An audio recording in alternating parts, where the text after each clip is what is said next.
BBA, BCA, BCom computer కోర్సులో 100% placement లభించే ఏకైక డిగ్రీ కాలేజ్ కూకట్పల్లిలోని i3 డిగ్రీ కాలేజ్ 8367215215. వాగర్థావివ సంపృక్తౌ వాగర్థ ప్రతిపత్తయే జగతః పితరౌ వందే పార్వతీ పరమేశ్వరౌ ఆదిత్యాయ చ సోమాయ మంగళాయ బుధాయ చ గురు శుక్ర శనిభ్యశ్చ రాహవే కేతవే నమః. శృంగేరి జగద్గురు పీఠాధిపతులకి కంచి పీఠాధిపతులకి నమస్కారములు తెలియజేసుకుంటూ కార్యక్రమాన్ని ప్రారంభిద్దాం. మే 1వ తారీఖు నుంచి 15వ తారీఖు వరకు 12 రాశుల్లో జన్మించినటువంటి వారికి ఏ విధంగా ఉండబోతుందో తెలుసుకునే ప్రయత్నం చేద్దాం.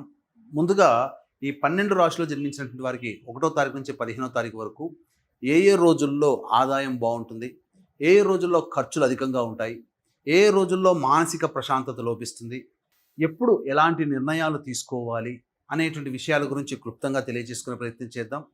ఇక వీక్షించేటువంటి ప్రేక్షకులు కూడా గమనించాల్సిన అంశం ఏంటంటే, ప్రధానంగా గ్రహాలన్నీ కూడాను మారబోతున్నాయి ఈ మే మంత్లోనే.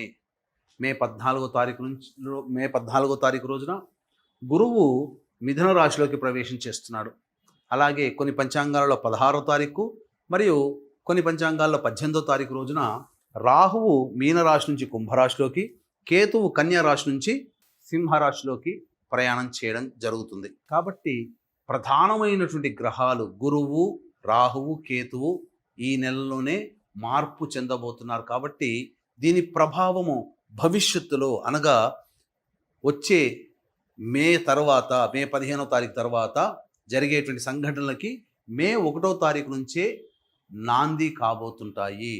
కాబట్టి ఈ మే 15 తర్వాత జరిగేటువంటి మార్పులకి 1వ తారీఖు నుంచే శ్రీకారం చుట్టబోతాయి. కాబట్టి గ్రహాలన్నీ కూడాను మార్పులు అనేటువంటివి ఉంటాయి. కాబట్టి జాగ్రత్తగా గమనించగలరు. ఇక మన గ్రహాల యొక్క స్థితిగతులు చూసుకున్నట్లయితే మేషంలో రవి, అలాగే వృషభంలో గురువు, కర్కాటకంలో కుజుడు, కన్యలో కేతువు, మీనంలో శుక్రుడు, బుధుడు, శని, రాహువు. బుధుడు 7వ తారీఖు నుంచి మేషరాశిలోకి ప్రవేశం చేస్తాడు. మే 1వ తారీఖు నుంచి 15వ తారీఖు వరకు తులారాశిలో జన్మించినటువంటి వారికి ఏ విధంగా ఉండబోతుందో తెలుసుకునే ముందు గ్రహ సంచారం తెలుసుకున్నాం కదా. ఇక ఈ గ్రహాల యొక్క స్థితిగతులను బట్టి చూసుకున్నట్లయితే ప్రధానంగా తులారాశి వారికి 6వ స్థానం ముందు శని, రాహువు, శుక్రుడు, బుధుడు ఈ యొక్క కలయిక మీకు చేపట్టినటువంటి పనులలో విజయాన్ని సూచించేటువంటి అవకాశాలు ఎక్కువగా ఉన్నాయి. కాబట్టి తలపెట్టినటువంటి పనులన్నీ కూడాను మొండి ధైర్యంతో ముందడుగు వేస్తేనే విజయము సంప్రాప్తమవుతుంది అనేటువంటి సూచన ఈ గ్రహాల యొక్క స్థితిగతులను బట్టి మనకు తెలుస్తుంది. ఇక సప్తమంలో ఉన్నటువంటి రవి, బుధుల యొక్క సంచార ప్రభావం భాగస్వామ్య వ్యాపారం చేసేవాళ్ళైతే, లేకపోతే జీవితంలో జీవిత భాగస్వామి ఎవరైనప్పటికీ కూడా వారితో కాస్త మర్యాదపూర్వకంగా వ్యవహరించగలగాలి. గుర్తుపెట్టుకోండి, ఇక్కడ మర్యాదపూర్వకంగా అనే ఒక వర్డ్ అనేటువంటి అంటే ఏంటి, వాళ్ళకి గౌరవం ఇవ్వడం అనేటువంటిది ముందుగా మీరు చేస్తే ఈ యొక్క 15 రోజుల పాటు వారి నుంచి ఎటువంటి ఇబ్బందికర పరిస్థితులు మీరు ఎదుర్కొనరు. గుర్తుపెట్టుకోండి ఇదొక్కటి కూడా. ఇక అష్టమ గురు సంచార ప్రభావము మీకు ప్రధానంగా ధనపరమైనటువంటి ఖర్చుల్ని అధికంగా మీకు సూచించబోతుంది. అది మీరు గమనించాలి. అలాగే సహాయ సహకారాలు ఎదుటి వాళ్ళ నుంచి ఆశించడం కంటే మీరుగా స్వయం కృషితో మీరు ముందడుగు వేసే ప్రయత్నం చేసుకోవాలని గ్రహము సూచన చేస్తుంది. ఇది ప్రధానంగా గుర్తుపెట్టుకోవాల్సినటువంటిది. అనవసరమైనటువంటి ఖర్చులు ఎక్కువగా ఉంటాయి. ఇక దశమ కుజ ప్రభావం వలన ఉద్యోగ స్థానంలో కుజగ్రహ ప్రభావం అనగా కుజుడు స్తంభించి ఉన్నటువంటి కారణం చేత ప్రధానంగా ఉద్యోగ సంబంధమైనటువంటి విషయాల్లో మీకు ఇబ్బందికర పరిస్థితులు ఎదురవుతాయి. తోటి ఉద్యోగస్తులో ఉన్నతాధికారుల సహాయ సహకారం లేకపోవడం వల్ల మీరు కాస్త మనస్తాపానికి గురయ్యేటువంటి సంఘటనలు ఉద్యోగం చేస్తున్నటువంటి వాళ్ళకి జరుగుతాయి. ఇక నిరుద్యోగస్తులు బాగా ప్రయత్నం చేస్తే తప్ప ఉద్యోగము లభించినటువంటి పరిస్థితి ఈ తులారాశిలో జన్మించినటువంటి వారికి ఎదుర్కోబోతున్నారు.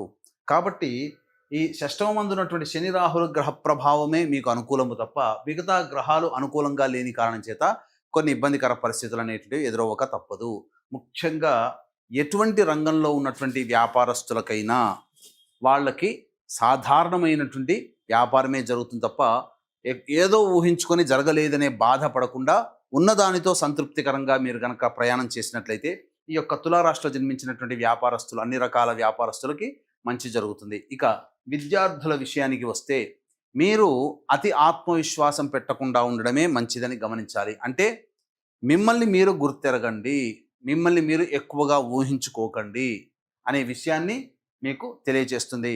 కాబట్టి కాంపిటేటివ్ ఎగ్జామ్స్లో మీరు అనుకున్న దానికంటే ఎక్కువగా కష్టపడే ప్రయత్నం చేయండి. దైవానుగ్రహం మీరు సంపాదించుకోవాలి. దైవానుగ్రహంతోనే మీరు ఈ కాంపిటేటివ్ ఎగ్జామ్స్లో ఈ తులారాశిలో జన్మించినటువంటి విద్యార్థులు ఉన్నత స్థానానికి చేరుకోగలుగుతారు. ఇక వివాహం కావాల్సినటువంటి అబ్బాయిలకి అమ్మాయిలకి మరి యొక్క వారం తర్వాతనే, అనగా నెక్స్ట్ జూన్లోనే, అనగా వారం కాదు జూన్లోనే మీకు మంచి సంబంధాలు కుదిరేటువంటి అవకాశాలు గోచరమవుతున్నాయి. ఇది మీకు సంబంధించినటువంటి చెప్పేటువంటి విషయాలు కాబట్టి జాగ్రత్త పడాల్సినటువంటి పరిస్థితి. ఇక వీక్షించేటువంటి ప్రేక్షకులకి గమనిక, ఈ యొక్క 12వ తేదీ వైశాఖ పౌర్ణమి సందర్భంగా సముద్ర స్నానము చేయాలని శాస్త్రం. కాబట్టి ఈ యొక్క తండ్రి వైపు 6 తరాలలో, తల్లి వైపు 3 తరాలలో ఏవైనా దుర్మరణాలు, అంటే road accident, fire accident, suicide attempt, నదిలో బావిలో పడి చనిపోవడం, ఇంట్లోంచి వెళ్ళిపోవడం, లివర్ ఫెయిల్యూర్, కిడ్నీ ఫెయిల్యూర్, క్యాన్సర్తో ఏ విధంగా చనిపోయినా, పిండ ప్రదానాలు చేయలేకపోయినా, 60 సంవత్సరాల లోపల ఏ విధంగానైనా చనిపోయినా వాటిని పితృశాపము, స్త్రీ శాపము లేదా సర్పశాపములుగా జరుగుతుంది. కాబట్టి ఈ దోష నివారణార్థమై 12వ తారీఖు రోజున ఈ పంచశాప నివృత్తి, అనగా స్త్రీ శాపము, గురు శాపము, దైవ శాపము, పితృశాపము, సర్పశాపముల నివృత్తికి సంబంధించినటువంటి పూజాది కార్యక్రమాలు చేయించడం జరుగుతుంది. అయితే ఇక్కడ ప్రధానంగా ప్రేక్షకులు గమనించాల్సిన అంశం ఏంటంటే, ఈ యొక్క శాప నివృత్తి కోసమై సంబంధించి జనాలకి కొన్ని బురిడి మాటలు, అంటే ఉన్నవే 27 నక్షత్రాలు, ఆ 27 నక్షత్రాలలో 19 నక్షత్రాల్లో పుడితేనే ఈ శాపాలు ఉంటాయి, దోషాలు కాదండి, నక్షత్ర దోషాలు కాదండి, ఈ యొక్క 19 నక్షత్రాల్లో పుడితే ఈ 5 రకాల శాపాలు, ముఖ్యంగా పితృశాపం, స్త్రీ శాపం ఉంటుందని చెప్పి ప్రధానంగా జనాలని మభ్యపెడుతున్నారు. ఆ యొక్క మాయా మాటలకి లోబడకండి, అది మీకు మంచి చెప్పేటువంటి విషయం. ఇంకొక విధానంగా ఏంటంటే, అలా అనుకొని భ్రమపడి వెళ్ళినటువంటి వాళ్ళకి ఒకే బ్రాహ్మణుని పెట్టి దాదాపు 3 లేదా 4 గంటలు జరగాల్సినటువంటి పూజా విధానాన్ని కేవలం 45 నిమిషాలు లేదా 1 గంటలో ఈ యొక్క కార్యక్రమాన్ని తుడిచిపెట్టేసి సంఖ్య పెంచుకుంటూ చేసుకుంటున్నారు తప్ప ప్రయోజనాన్ని కల్పించట్లేదు. అందుకే చాలామంది చేయించుకున్న వాళ్ళు కూడా మళ్ళీ చేయించుకుంటామని చెప్పి చెప్తున్నారు. కాబట్టి ఇక అటువంటి మాయా మాటల వల్ల కడకుండా చక్కగా ఈ సంబంధించినటువంటి కార్యక్రమంలో పాల్గొనే ప్రయత్నం చేయండి.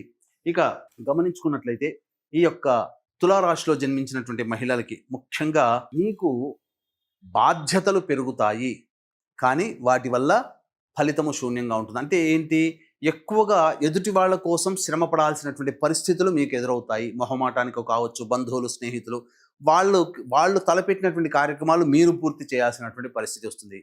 కాబట్టి మీరు ఏదైనా కానీ పని ప్రారంభించేటప్పుడు ఆచితూచి స్పందించండి. వివాహం కావాల్సినటువంటి అమ్మాయిలకి కాస్త గడ్డు కాలం అని చెప్పవచ్చు. అయితే సంతానం కోసం ఎదురు చూసేటువంటి వ్యక్తులకి మాత్రం కొంతవరకు ఆనందదాయకమనే చెప్పవచ్చు, కానీ జాగ్రత్తలు పాటించాలి. సంతానం కోసం ఎదురు చూసేటువంటి వాళ్ళు కుజగ్రహ ప్రభావము అనేటువంటిది ఉండడం వల్ల డాక్టర్లు సూచించిన విధంగా రెస్ట్ తీసుకుంటే సంతానానికి ఎటువంటి ఇబ్బంది అనేటువంటిది కలగదు.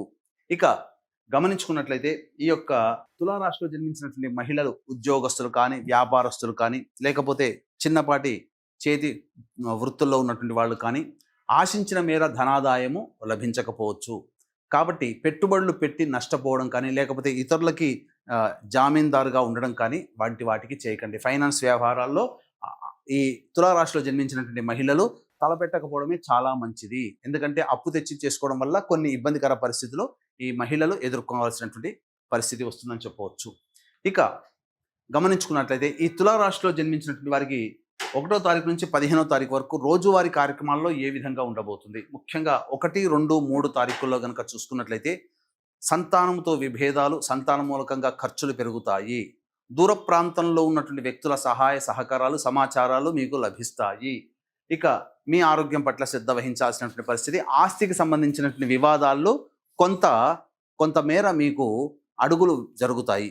కాబట్టి ఏదైనా కొంత పాజిటివే, కానీ ఎక్కువగా నెగిటివ్, సంతానపరంగా ఖర్చులుగా, సంతానం మూలకంగా ఇబ్బందికర పరిస్థితులు ఎదురవుతాయని చెప్పవచ్చు. ఇక 4, 5 తారీఖుల్లో ఉద్యోగం చేస్తున్నటువంటి వాళ్ళలో ఉద్యోగం మారితే బాగుండు అనే ఆలోచన కలుగుతుంది. కొంత చిన్నపాటి చికాకుల సమస్యలు ఉన్నప్పటికీ ధనపరమైనటువంటి సమస్యలు ముఖ్యంగా తీరుతాయి. ఇక 6, 7 తారీఖుల్లో చూసుకున్నట్లయితే అన్ని రకాల ఉద్యోగస్తులు, వ్యాపారస్తులు, వృత్తుల్లో ఉన్నటువంటి అన్ని రకాల వ్యక్తులకి కూడా ఆనందదాయకంగా ఉంటుంది. అనుకున్న దానికంటే ఎక్కువగా డబ్బుల్ని ప్రోగు చేసుకోగలుగుతారు. ఇక 8, 9, 10 తారీఖుల్లో గనక చూసుకున్నట్లయితే అనవసరమైనటువంటి ఖర్చులు, వృధా ప్రయాణాలు కలిగే అవకాశం ఉంటుంది. మానసికంగా ఆందోళనగా ఉంటారు. ఒక జిగ్జాగ్ వ్యవస్థలాగా ఉంటుంది. ఏ పని చేయాలన్నా సంతృప్తికరంగా ఉండదనేటువంటి విషయాన్ని గమనించుకోవాలి. ఇక 11, 12 తేదీలో గనక గమనించుకున్నట్లయితే ప్రధానంగా అనుకున్నటువంటి ఎప్పటి నుంచో చేయాలి, పూర్తి చేయాలనుకునేటువంటి పనులన్నీ కూడాను పెండింగ్లో ఉన్నటువంటి పనులని పూర్తి చేసుకోగలుగుతారు. సంతోషముతో విందులు వినోదాలు కుటుంబ సభ్యులతో పాల్గొంటారు. పాత మిత్రుల కలయిక మీకు ఆనందాన్ని కలగజేస్తుంది. ఇక 13, 14, 15 తారీఖులో కనుక చూసుకున్నట్లయితే సంతానం మూలకంగా ఖర్చులు పెరుగుతాయి. అంతేకాకుండా కుటుంబ పరముగా కాస్త ఇబ్బందికర పరిస్థితులు, కుటుంబంలోని వ్యక్తులతో వాగ్వివాదాలు చోటు చేసుకుంటాయి. ఇక ధనము అధికంగా ఖర్చయ్యే అవకాశం ఉంటుంది. మానసికంగా ప్రశాంతత లేని జీవితాన్ని, ఏదో ఒక భయము లేదా ఒక ఆందోళనతో జీవితాన్ని 13, 14, 15 తారీఖులో గడుపుతారని చెప్పొచ్చు. ఏతావాత చెప్పొచ్చేది ఏమిటంటే 8, 9, 10, 13, 14, 15 తారీఖులో ఖర్చులు అధికంగా ఉంటాయి కాబట్టి జాగ్రత్తలు పాటించండి. ఇక ఈ తులారాశిలో జన్మించినటువంటి వాళ్ళు 1వ తారీఖు నుంచి 15వ తారీఖు వరకు వచ్చేటువంటి సమస్యల పరిష్కారం కోసం ప్రధానంగా దత్తాష్టకము, విష్ణు అష్టోత్తరము రోజుకి 3 సార్లు కనుక పారాయణ చేసుకున్నట్లయితే తప్పకుండా చాలా మటుకు సమస్యల నుంచి బయటపడతారని చెప్పవచ్చు. సర్వం శ్రీ ఉమామహేశ్వర పరబ్రహ్మార్పణమస్తు.